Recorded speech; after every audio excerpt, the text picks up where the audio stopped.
first question that I'm answering is a question from Lisa. The question is, basically, to sort of paraphrase the question, how to unlock things that were buried and internalized for years.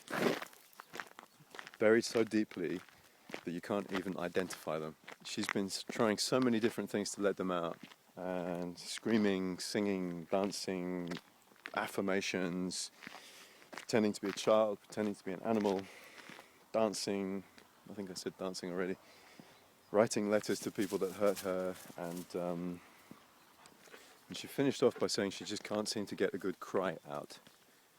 In other words, the emotions are kind of blocked. So, to me, this is really a question about trauma. The very things that we often, and in this case Lisa, think that we need to release, to get out, in other words, the emotions, are not the problem. So, it could be that on some level the emotions are blocked, in which case it's nice to cry, it's nice to release that, but the cause of the problem, the real cause of the problem, the trauma and the consequences of that trauma, are not on the emotional level. And whatever is experienced on the emotional level, whether it's extreme emotions, anger, sadness, depression, and so on, or a blockage of emotion, inability, as Lisa says, to get a good cry out, those are symptoms. And you know, any kind of healing, and that's, in my opinion, most kinds of healing, which alleviate those symptoms temporarily, it's not really healing. And real healing is about solving the problem permanently, which means undoing whatever caused the problem in the first place. So my advice to you, Lisa, and to anyone else that sort of resonates with this question is forget about the symptoms and focus on healing the trauma. And I know that that's maybe not very helpful on the practical level, because you might be saying, well, okay, what do I do about the trauma? The answer is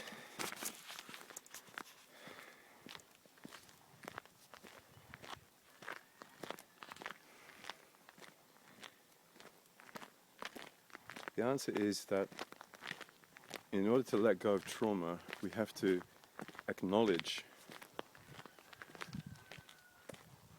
on the deepest level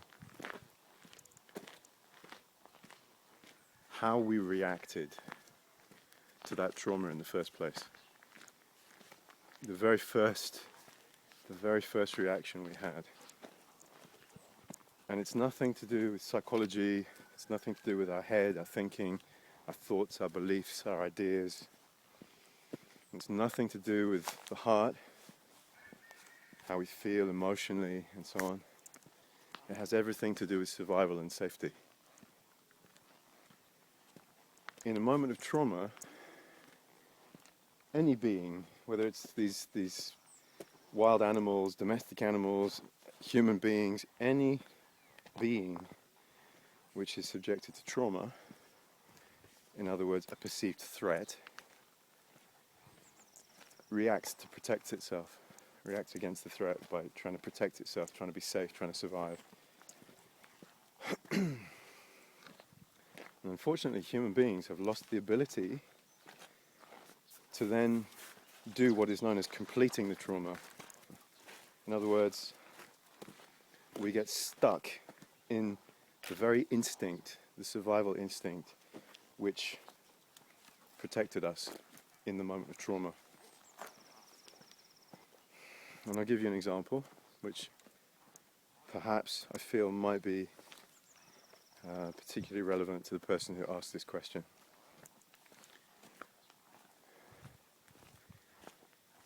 Most of our survival instincts relate to the fight or flight response.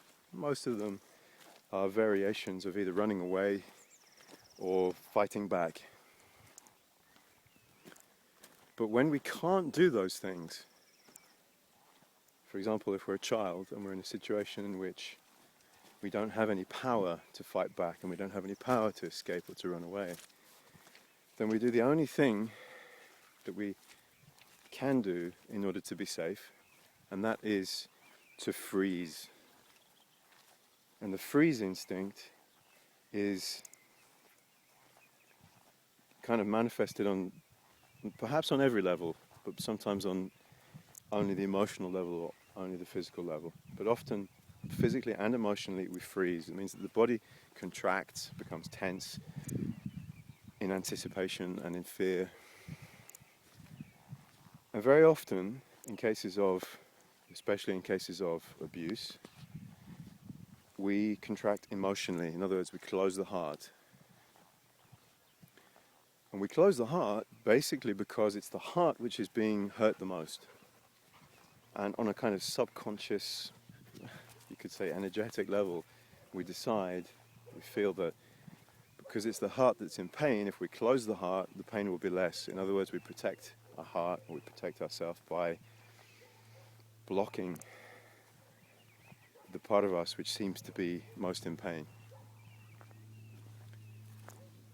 And really, all that is necessary to do to heal trauma is to acknowledge that first reaction.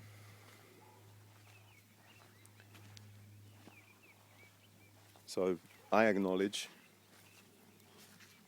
again, for Lisa, for anyone else that is resonating with what I'm saying, I acknowledge the subconscious association between freezing and safety. I acknowledge the subconscious association between closing the heart, cutting off the emotions, becoming numb, emotionally numb, and safety. And I acknowledge that it's safe now to feel, safe now to embrace the emotional aspect once again. And it may be that you feel a release, maybe that you feel a shift inside you subtly. To me, that subtle, pleasant, peaceful lightness is a shift in consciousness which really is all about letting go of trauma. And if you don't, maybe that this wasn't relevant for you, or it may be that there's some kind of hidden benefit to holding on to the trauma. In other words, there's another layer of safety that subconsciously is being kind of held on to. And to me, it's the most important thing that we as human beings can ever do. Because free of trauma, we're basically enlightened.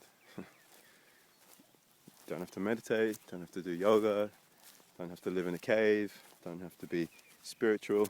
You already are spiritual. You already are free. You already are everything that you want to be. And as you release layers and layers of trauma, the consciousness is raised, because what you're really healing is the blockages which were preventing the consciousness from flowing. As human beings, our birthright is to be free, is to be abundant, is to be, and I'm not talking about money when I say abundant, it's just a small part of it. To be abundantly joyful, to be abundantly happy,